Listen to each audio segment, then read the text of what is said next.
और इसमें समय समय पर घी डालते रहे वो। कभी भी ये दोनों एक ना हो जाएं, इसके लिए पूरी ताकत लगाकर अपने एजेंटों को उन्होंने भारत की बहुत सारी संस्थाओं में घुसा के बिठा दिया कि ये समाज एक ना हो जाए। और इस तरह से बदस्तूर गाय कटती रही और हत्या होते होते करोड़ों की संख्या में पहुंच गई। जब अंग्रेज गए 15 अगस्त 1947 को, तो भारत के महात्मा गांधी जैसे कुछ क्रांतिवीर जो जीवित थे, उन्होंने ये प्रश्न उठाया कि हाँ, और कहा कि अब अंग्रेज गए हैं, जल्दी से गोहत्या बंद होनी चाहिए। तो वो गोहत्या बंद होने के लिए भारत की संसद में प्रस्ताव आया और उस प्रस्ताव को लाने वाले एक बहुत अच्छे सांसद थे, उनका नाम था महावीर त्यागी। वो कई बार संसद सभ्य बने थे, माने खासदार बने थे। सोनीपत नाम का एक क्षेत्र है हरियाणा में, वहां से वो जीत कर आते थे और किसी राजकीय पक्ष के टिकट पर नहीं, अकेले जीत कर आते थे। महावीर त्यागी जी के बारे में कहा जाता है कि जब वो संसद में खड़े होकर भाषण दिया करते थे तो पंडित जवाहरलाल नेहरू सारे काम छोड़कर उनका भाषण सुना करते थे, क्योंकि वो सरकार की इतनी खिंचाई करते थे तो उसका जवाब कैसे देना है संसद में, ये नेहरू जी के लिए मुश्किल हो जाता था। तो नेहरू जी सब काम छोड़कर महावीर त्यागी जी का भाषण सुनते। महावीर त्यागी जी ने सबसे पहले याद दिलाया कि देखो, अंग्रेज अब चले गए, हमारी सरकार आ गई, अब गोहत्या बंद करने के लिए कानून बनाओ। तो संसद में प्रस्ताव आया, उस पर बहस हुई। महावीर त्यागी जी ने एक बहुत बड़ा काम किया कि अंग्रेजों की ये जो राजनीति थी हिंदू मुसलमानों को बांटने की गाय के प्रश्न पर, उसके सारे डॉक्यूमेंट्स पार्लियामेंट में उन्होंने डिस्ट्रीब्यूट किए कि देखो असलियत ये है, कोई मुसलमान गाय का मांस ज्यादा नहीं खाता और कोई मुसलमान गाय को कटवाना भी पसंद नहीं करता। ये तो अंग्रेजों की चाल है हमको आपस में लड़ाने की और बर्बाद करने की। तो ये चाल को समझकर मुस्लिम खासदारों ने भी समर्थन किया कि हाँ, गोरक्षा होनी चाहिए। विधेयक आने का समय आया। विधेयक के समय पर आप जानते हैं संसद का नियम यह है कि बहस जब पूरी हो जाती है तो वोट लिया जाता है, कौन किसके समर्थन में है। तो इस पर वोट का समय आया। वोट के समय में एक दिन पहले यह तय हो गया था कि भारत की संसद के मैक्सिमम एमपीज, सबसे ज्यादा खासदार गोरक्षा के समर्थन में है और मुश्किल से कुछ एमपीज जिनकी संख्या 10 भी नहीं थी वो गोरक्षा के विरोध में है। तो 10 एक तरफ हैं, बाकी एक तरफ है, तो इसका माने प्रस्ताव पारित होना है। अगले दिन जिस दिन ये वोट के लिए आया तो पंडित नेहरू ने कहा कि मुझे कुछ कहना वोट से पहले। क्या कहना है जी? पूरे संसद की निगाहें नेहरू जी की तरफ। नेहरू जी ने कहा कि अगर गोरक्षा का प्रस्ताव पारित हुआ तो मैं इस्तीफा दे दूंगा। ये बात मुझे इसलिए कहनी पड़ी कि मेरे दोस्त संदीप ने नेहरू जी का कोट किया है। कई बार हमें धोखा हो जाता है, चेहरा कुछ होता है, असलियत कुछ होती है। हमारे देश में अभी थोड़े दिन पहले से एक बहुत बड़ा मामला आया है सामने, बहुत गंभीर मामला है। वो अगर राजनीतिक लोग उसको थोड़ा बाजू में रख दें तो भी देश के लिए बहुत गंभीर मामला है। गंभीर मामला ये है कि रूस की खुफिया एजेंसी केजीबी के एक बहुत बड़े ऑफिसर ने एक दस्तावेज आधारित किताब लिखी है जिसमें उसने नाम लेके कोट किया है कि भारत के कौन कौन प्रधानमंत्री, कौन कौन मंत्री रूस से पैसा लेते रहे और रूस के समर्थन में इस देश में कानून बनाते रहे।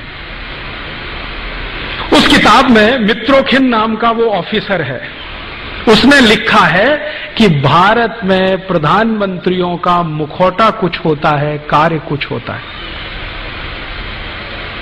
ये बात आपको समझ में आए इसलिए मैंने सुना है कि नेहरू जी आजादी के पहले भाषण दे रहे हैं कि कत्ल खानों के सामने से गुजरता हूं तो मुझे घिन आती है, 1 मिनट में खड़ा नहीं रह सकता, चील कौए मंडराते हैं, मेरी आत्मा मुझे कचोटती है। प्रधानमंत्री बनने के बाद जब गोरक्षा का प्रस्ताव आता है तो वही नेहरू जी कहते हैं कि प्रस्ताव पारित हुआ तो मैं इस्तीफा दे दूंगा। क्यों? कारण क्या है? इस पे खोज होनी चाहिए कि आजादी के पहले एक कहा और आजादी मिलते प्रधानमंत्री बनते इस्तीफा देने लगे। अब उस जमाने में होता क्या था, नेहरू जी की धमकी के इस्तीफा दे दूंगा तो पूरी पार्लियामेंट हिल गई महावीर त्यागी को छोड़कर। क्योंकि उनके ऊपर इसका कोई असर नहीं था, क्योंकि वो कांग्रेस के टिकट पर कभी चुन के नहीं आते थे। तो जो कांग्रेस के टिकट पर चुन के आने वाले खासदार थे, उनके लिए प्रश्न खड़ा हो गया, अब क्या होगा? नेहरू जी इस्तीफा दे देंगे, सरकार चली जाएगी, पता नहीं दोबारा जीत के आएंगे कि नहीं आएंगे, मंत्रिमंडल में स्थान मिलेगा कि नहीं मिलेगा। ये होता है ना, आज भी होती है ना तकलीफ। अभी थोड़े दिन पहले एनडीए सरकार चलती थी, श्री अटल बिहारी वाजपेयी ने कहा इस्तीफा दे दूंगा। देखा आपने कैसे तमाशा हुआ। एक दिन ऐसा हुआ, श्रीमती सोनिया गांधी ने कहा मैं प्रधानमंत्री नहीं बनूंगी। आपने देखा कैसा तमाशा हुआ दिल्ली में। ऐसे ऐसे खासदार, बंदूक तमंचा, मैं अभी आत्महत्या कर लूंगा क्योंकि सोनिया गांधी हमारी वो प्रधानमंत्री नहीं बन रही है। थोड़े दिन के बाद क्या हुआ? वो वहां चले गए, वो वहां चले गए। किसी ने आत्महत्या किया क्या? सोनिया गांधी प्रधानमंत्री नहीं बनी, फिर भी किसी ने आत्महत्या किया क्या? राजनीति में चेहरे कुछ होते हैं, मुखौटे कुछ होते हैं। इतने सारे उदाहरण मैं आपको दे रहा हूं एक ही बात समझाने के लिए, मुखौटे कुछ होते हैं, चेहरे कुछ होते हैं। बिल्कुल जरूरी नहीं है कि कोई बात जो कह दी है उन्होंने पब्लिकली उस पर वो टिकेंगे, क्योंकि हिंदुस्तान की राजनीति का यही सबसे बड़ा दुर्गुण है।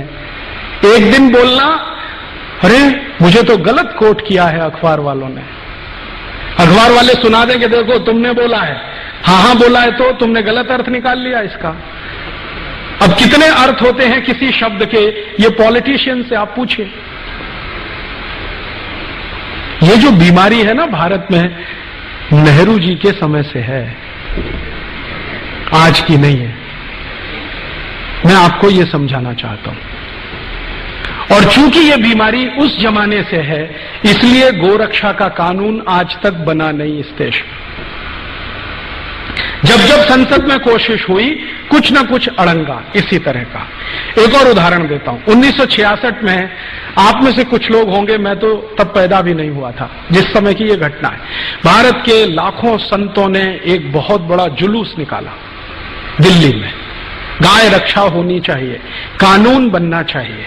गांधी जी तो तब थे नहीं, विनोबा जी थे, गांधी जी के शिष्य थे। उनका आशीर्वाद लेके बहुत बड़े बड़े साधु संत इकट्ठे हुए। स्वामी करपात्री जी महाराज, जो शंकराचार्य के स्थिति वाले संत हैं, वो उन्होंने लीडरशिप लिया, गोरक्षा होनी ही चाहिए। लाखों साधु संत इकट्ठे हुए और उन्होंने कहा कि हम संसद को घेर लेंगे अगर सरकार गोरक्षा का कानून पारित नहीं करती। सौभाग्य या दुर्भाग्य जो भी कहिए, स्वामी करपात्री जी महाराज के थोड़े दिन पहले के आशीर्वाद से श्रीमती इंदिरा गांधी प्रधानमंत्री बन गई थी। तो स्वामी करपात्री जी को लगता था कि इसको तो आशीर्वाद मैंने दिया है, अब ये कैसे मना करेगी मेरे काम को। स्वामी जी को मालूम नहीं था चेहरे कुछ होते हैं, मुखौटे कुछ होते हैं। अच्छा, विनोबा जी ने भी आशीर्वाद दिया था, आपको मालूम है, श्रीमती इंदिरा गांधी को। इंदिरा गांधी जब प्रधानमंत्री बनी थी तो उनकी पॉलिटिकल पोजीशन बहुत कमजोर थी। उनके सामने जो टक्कर में थे ना, वो बहुत पावरफुल लीडर थे।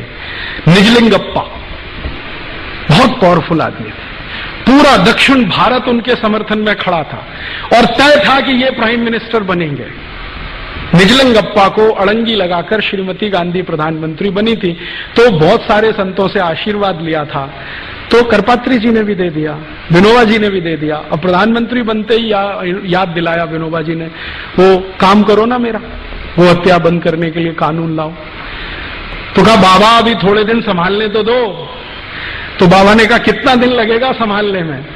तो दिन बीतते गए और करपात्री जी महाराज का धैर्य चुक गया, तो उन्होंने एक बहुत बड़ा जुलूस निकाल दिया। सरकार को घेरना है, संसद को कॉर्डन कर देना है, कोई अंदर जाएगा नहीं, कोई बाहर आएगा नहीं जब तक गोहत्या बंद नहीं होती। आप जानते हैं क्या हुआ? जिन करपात्री जी महाराज के आशीर्वाद से श्रीमती गांधी प्रधानमंत्री बनी थी, उन्हीं के ऊपर श्रीमती गांधी ने गोली चलवाई।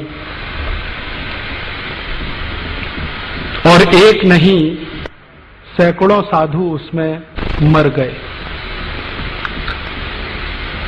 लेकिन गो हत्या नहीं रुकी, वो वैसे ही चली। उसके बाद स्वामी करपात्री जी ने, उनके शिष्य बताते हैं, मैंने कभी उनसे सीधे बात नहीं की, स्वामी करपात्री जी ने श्राप दे दिया और वो ये कहते हैं कि उसी श्राप का दुष्परिणाम है कि जिस तरह से श्रीमती गांधी ने गोलियां चलवाकर मरवाया था गोरक्षा भक्तों को, उसी तरह से श्रीमती गांधी मारी गई।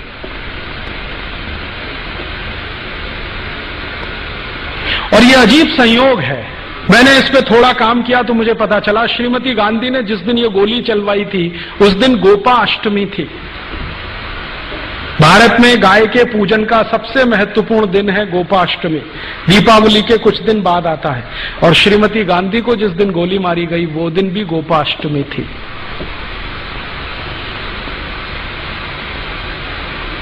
ये सब हुआ लेकिन गो हत्या नहीं रुकी। विनोबा भावे जिन्होंने आशीर्वाद दिया था श्रीमती गांधी को, वो जीवन के अंतिम दिनों में डिप्रेशन में चले गए। इतने डिप्रेशन में चले गए कि उन्होंने आत्महत्या कर ली, खाना पीना छोड़ दिया, जैन संतों की भाषा में कहूं तो संथारा ले लिया, और कॉन्स्टिट्यूशन की भाषा में कहूं तो आत्महत्या कर ली। इतने डिप्रेशन में गए विनोबा जी। और विनोबा जी बार बार एक प्रश्न पूछते थे कि मैं कोई बहुत बड़ी मांग नहीं कर रहा हूं, एक छोटी सी मांग है कि गाय का कत्ल बंद करा दो। कोई बहुत बड़ी मांग नहीं है, संसद के सब सदस्य मानते हैं, मेजॉरिटी संसद इसके साथ में है। और उन्होंने कहा कि गाय का कत्ल बंद हो जाए तो ये देवनार कत्ल खाना बंद हो जाए जो मुंबई में चलता है, जिसमें 26,000 जानवर आज रोज कट रहे हैं, उस समय 11,000 कटते थे। छोटा सा प्रश्न था, नहीं हुआ और वो वहीं छूट गया। उसके बाद अभी थोड़े दिन पहले जब एनडीए सरकार आई तो बड़ी मुश्किल से एक बिल तैयार करके संसद में पेश किया गया कि गाय की हत्या तुरंत रुकनी चाहिए, कानून तुरंत बनना चाहिए। सवेरे बिल पेश किया गया, शाम को वापस ले लिया। श्रीमान अटल बिहारी वाजपेयी की सरकार ने सवेरे विधेयक पेश किया सरकार की तरफ से, शाम को वापस ले लिया, ये कहते हुए कि इस पे बाद में बहस होगी। मैं आपको ये सुनाकर क्या कहना चाहता हूं, हिंदुस्तान में गाय का कत्ल बंद हो जाए ये हमारी सद इच्छा है, लेकिन गाय का कत्ल चलता रहे उसके लिए कोई बहुत बड़ा षड्यंत्र है, वो समझना जरूरी है। हमारी तो सदिच्छा है कि गाय का कत्ल नहीं होना चाहिए, लेकिन कोई बहुत बड़ा षड्यंत्र है इस देश में जो गाय के कत्ल को लगातार चालू रखना चाहता है।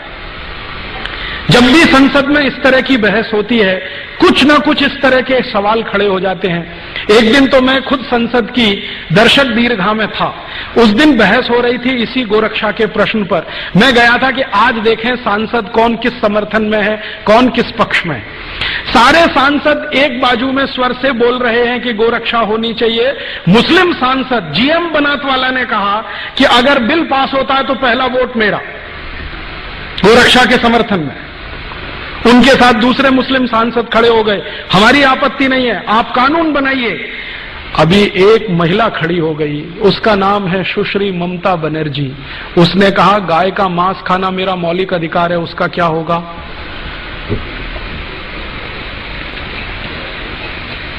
गाय का मांस खाना मेरा मौलिक अधिकार है, उसका क्या होगा। और ममता बनर्जी ने सुप्रीम कोर्ट के एक डिसीजन को कोट करके बोलना शुरू किया कि कोई कसाई गाय का कत्ल करता है ये उसका मौलिक अधिकार है, उसका क्या होगा, ये सुप्रीम कोर्ट का जजमेंट है।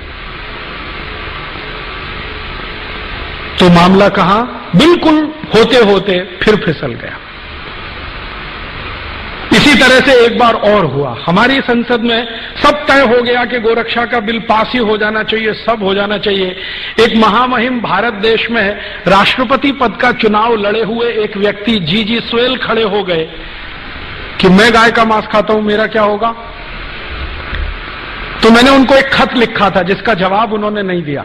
मैंने कहा आप गाय का मांस खाते रहिए अपने घर में काट के, ये कत्ल खाने तो बंद होने दीजिए। आपको गाय का मांस खाना है, आप अपने घर में कत्ल करिए, काटिए, उसे खाइए। आप में हिम्मत है तो अपने घर में गाय को काटिए, खाइए। आपकी बीवी बच्चे भी आपको देखें उसको काटते हुए खाते हुए, पड़ोसी भी देखें आपको काटते हुए, और अगली बार आप राष्ट्रपति पद का चुनाव लड़ें तो सबको पता तो चले कि ऐसा व्यक्ति इस देश में राष्ट्रपति बनना चाहता है। जवाब नहीं दिया उसके बाद, क्योंकि इस तर्क में क्या बुराई है? आपको गाय का मांस खाना है, ठीक है, खाइए ना, घर में काटिए खाइए। ये कत्ल खाने क्यों चाहिए आपको? ये तो आपके मांस की सप्लाई नहीं करते, ये तो एक्सपोर्ट करते हैं सबका सब। आप खाना है तो घर में काट के खाइए। उसके बाद बंद हो जाती है सारी बहस। पिछले आजादी के 58-59 सालों में संसद में 4 बार गंभीरता से गोरक्षा पर बहस हुई है, प्रस्ताव पारित होने तक आया है, वोट करने तक नौबत आई है, लेकिन किसी न किसी कारण से वो अटकता गया है। कभी पंडित नेहरू के इस्तीफा देने की धमकी के कारण, कभी हमारे देश में सुश्री ममता बनर्जी जैसे खासदारों के ये कहने के कारण कि मैं गाय का मांस खाती हूं, मेरे मौलिक अधिकार का क्या होगा, कभी जीजी स्वेल के कारण, और कभी सवेरे विधेयक पेश किया और शाम को बहस करेंगे दोबारा, ये श्री अटल बिहारी वाजपेयी के बयान के कारण। हर बार ये हुआ है। मैंने इसको समझने की कोशिश की है कि आखिर गाय की रक्षा में ऐसा कौन सा प्रश्न है, या जानवरों की रक्षा में ऐसा कौन सा प्रश्न है जो भारत की संसद इसको होने नहीं देना चाहती।